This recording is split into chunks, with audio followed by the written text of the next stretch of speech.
Hey guys, Marissa at kitchentablestamper.com. I am coming to you with another video in the retirement party series. Today we're going to make this cute little bag. Well done. And I couldn't resist. It's been on my mind for a long time. This bag holds 3 of these little gummy Krabby Patties. Right? Who can resist the little hamburger? Anyways, so we are featuring outdoor barbecue for our retirement party today. This is a 12-piece rubber stamp set, and it is $19 while supplies last. We're also honoring the Country Club Designer Series paper. I love this argyle with the ketchup and mustard colors in it. Very masculine. It's the Country Club Designer Series paper. It's got a golf theme, but it doesn't have to be golf. It's just got kind of a nice manly color palette, and I've really had a lot of fun with it. The Country Club Designer Series paper is available while supplies last. It's $11.50, and there is a Country Club twine combo pack. I love this. It's 4 colors. I used all my garden green, but it's 4 colors all in one pack. Coordinate great with the Country Club Designer Series paper. Again, just a great masculine color palette, and there's also a spool of garden green included. So 4 spools, $9, and that's while supplies last. So those are our honorees. Oh, we've also got our little braided burlap trim. This one's retiring too. It's the 5/16 braided burlap trim. This is the one that I used for the handles on the Stampin' Up shipping box coffee tote. It's a great ribbon. It's nice and sturdy, but it's because it's woven really tight. But like for this project, we're going to go ahead and we're going to pull that 5/16 ribbon into almost, I don't know, half or 3/4 of an inch maybe wide, and fray out the edges and use it underneath our greeting for a great little texture, just a little extra piece. So it's great for the handles with the Stampin' Up shipping boxes, or fantastic to use as a little trim. So those are the honored guests at our retirement party today. Let's get started with our project, this fun little bag. Our Country Club Designer Series paper is 8.5 wide by 6 long. Let's score it. You're gonna score at 2, 4, 6, and 8. You can score here at 2 inches and have a nice square bottom, but again, I'm looking for a little extra height for my bag. So instead of that 2-inch score, we're gonna go 1.5, because we'll still be able to close up our bag at the bottom, and it'll move that extra height, that extra Designer Series paper, to the length of our bag, instead of having the seam of our bag go all the way to the back score. Do you know what I'm saying? So this 2, 4, 6, 8 bag or box is really flexible and adjustable. That's why I said pay attention to this one, because once you got this little 2, 4, 6, 8 in your repertoire, you'll always have the cutest little treat right on hand. You can apply this to any Designer Series paper, to any theme stamp set. You can make it taller. It's always going to be 2 inches wide by 2 inches deep, but depending on how long your paper is how long your little bag is going to be. Just work the score lines, and we're going to cut out this little rectangle in the bottom right corner.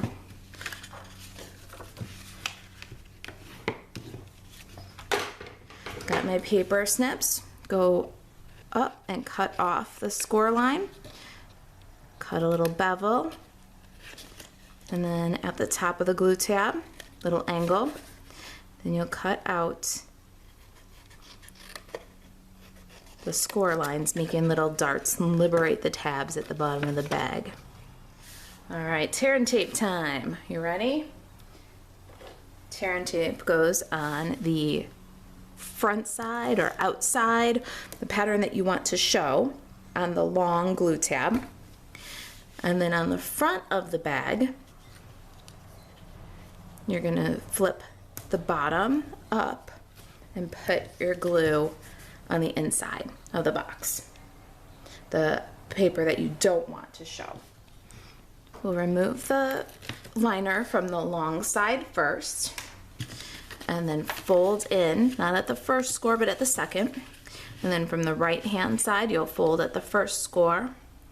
Bring these together, and that makes the side of the bag. Now we're gonna fold in side tabs back to the front and peel, and the front to the back. At this point, I like to use my bone folder and just burnish that adhesive in the bottom of the bag. All right, so that extra height that we gained by scoring at 1.5 instead of at 2 allows us to put 3 of these little Krabby Patty gummy burgers in here. I got my little Krabby Patty gummy burgers at Walmart. There's an 8-count bag.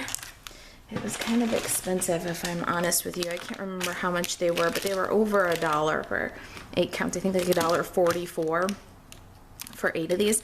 I saw on Amazon the cutest gummy burgers, hot dogs, fries, and sodas, but they weren't going to be here until potentially the 27th of May.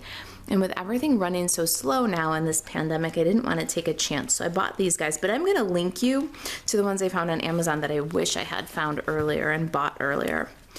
All right, so the back of our bag has our glue tab, and we're going to pinch together and bring the top of our box together here and kind of smooth the side. We want to really give those guys flat in there because they're going to support the shape of our little box. They really do fill it right up. All right. Once you got that, you're going to take the Country Club twine, and you can put some adhesive right here if you want to. It'll help to hold the bag for you while you're tying, but it will make your bag not reclosable. Where with this one, you could untie the twine, you could open up the bag, and then tie it back up when you're done. So I'm gonna go ahead and do this without adhesive. But I wrapped 3 times, and then I'm gonna tie a big loopy bow. Let's see how big and loopy I can get. Twine always makes the twistiest bows. I have such a hard time with it. See how they just turn and twist and do whatever they want? That's all right. I'm gonna see if I can finesse it and get it to look a little less than twisty. Always, just when I think I got some of the twisty out, it rolls up on itself again. That's twine. I'm gonna let it be. Cut it away from the roll and kind of slide it to the center here. And there's your little 2, 4, 6, 8 bag. So imagine this in any kind of designer series paper and any theme, any treat inside. It's really a great little, it's a great little chameleon of a project. All right, now let's get this guy decorated. We're gonna do some die cutting here. I've got some smoky slate and some whisper white. We're gonna die cut the little banner piece, this little dovetail banner, with the brand new Tasteful Labels dies. This will be available starting June 3rd from the 2020-2021 annual catalog. Take a look at that die set. Isn't that going to be useful? And then we're going to pair it up with an oldie but goodie, the Ornate Frames dies. These are in the holiday catalog. They're under holiday favorites now, but they're coming back into the annual catalog. And let me show you that on the die chart. So here's the Ornate Frames dies. That's this little guy right here. This is the brand new Tasteful Labels dies, and that's this guy right here. So fun mix and match labels sets. I love the details on this. Each one either has an embossed edge or a stitched edge. This one has a little embossed around the starburst, and this one has a little stitched starburst. These are going to be so much fun to use. All right, let's do some die cutting. You know what I can't wait for? the new Stampin' Emboss mini machine, because bringing this guy in and out of the picture is gonna get a whole lot easier when I got my little mini machine. Have you guys heard that news yet? That there's a mini die cut machine coming from Stampin' Up? It won't be available right when the catalog launches, but it will be available in this catalog year. So I'm keeping my eyes peeled, and I'll let you know if I hear anything about when. Watch the blog for that information. As soon as I can order it, I will be. All right. Little Whisper White and a little Smoky Slate. Cutie little labels. Let's grab our well done greeting. I love anything punny. That's part of why Outdoor Barbecue got my attention when it came out. That and because it's a great set for my husband. He is our grill master for sure. He enjoys cooking. All right, well done, Night of Navy. We're gonna put it centered on our little label. Give it time to transfer. You've got a kind of wide, bold greeting. Make sure it stamps nice and crisp.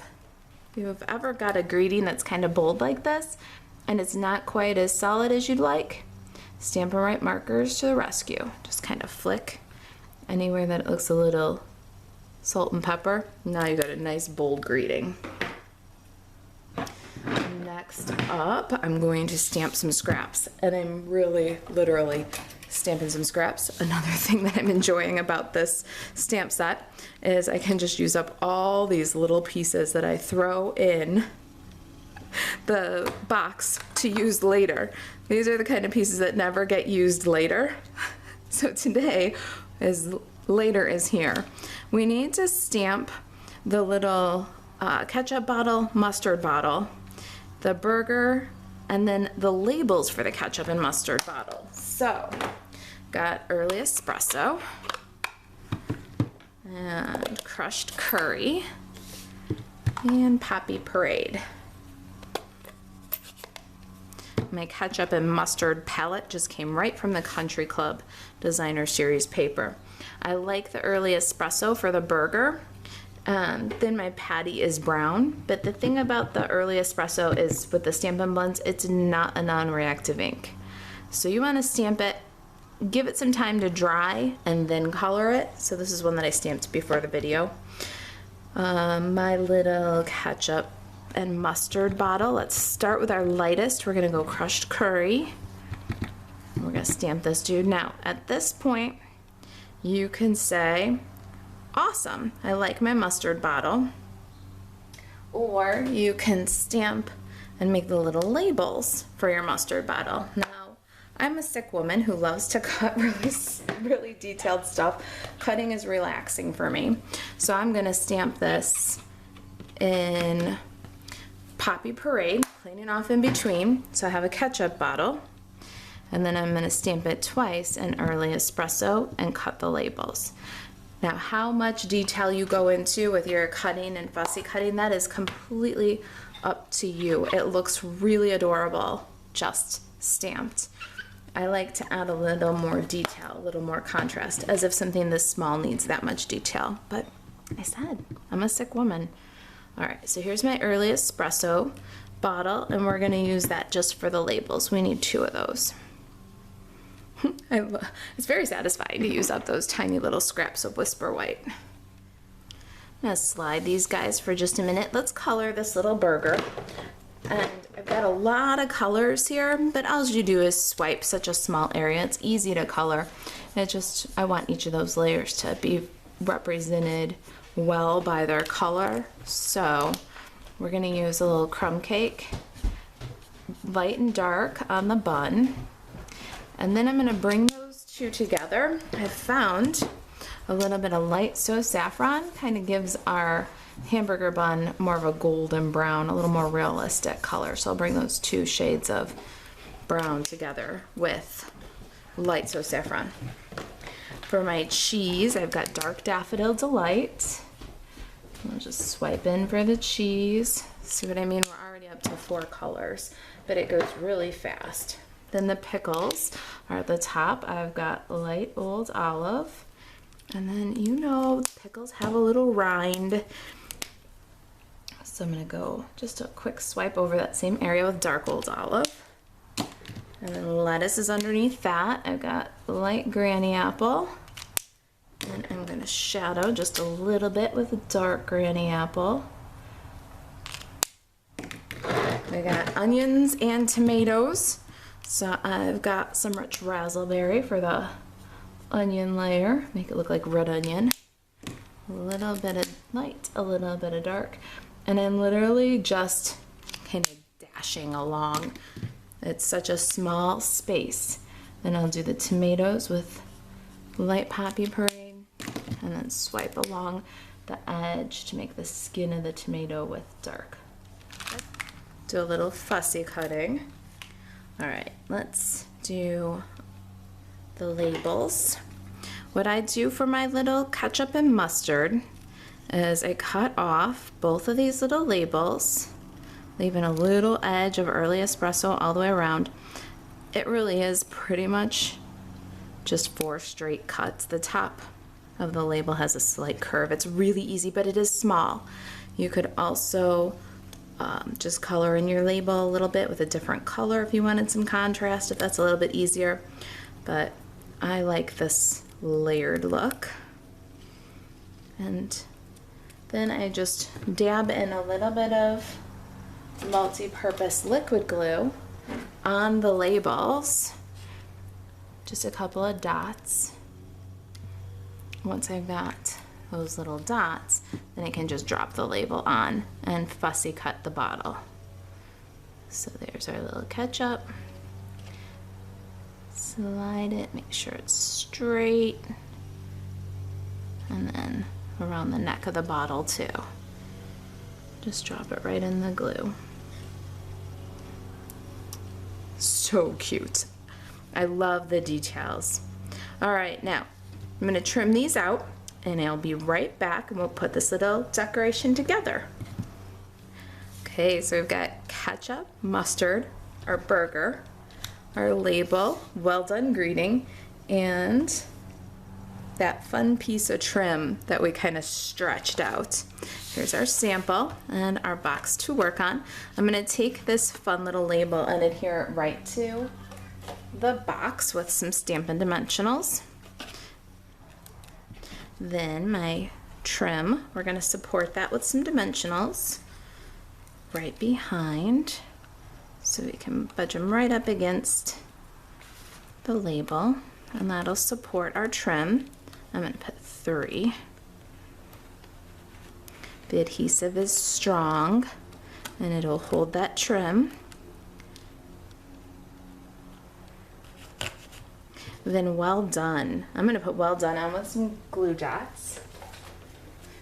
At the end of a roll of mini glue dots here. I wonder if I'll have enough. Yep, I got 3 and that's perfect. So we'll pop well done right on top of that trim. Got our mustard and our ketchup bottles. Let's use a little multi-purpose liquid glue and add those guys. The little necks of the bottles are gonna extend past the top edge of the label, so don't put glue all the way to the top of your bottle. Little mustard, little ketchup, and we need a dimensional for our burger. Pop that guy up, don't cover your sentiment. There it is. Isn't that just too much fun? There's our little Krabby Patty bags. If you've got any questions about the project, if you've got questions about the last chance list, email Marisa at kitchentablestamper.com. And to pick up any of these last chance products while supplies last, you can shop at marisaalvarez.stampinup.net. Thanks for watching.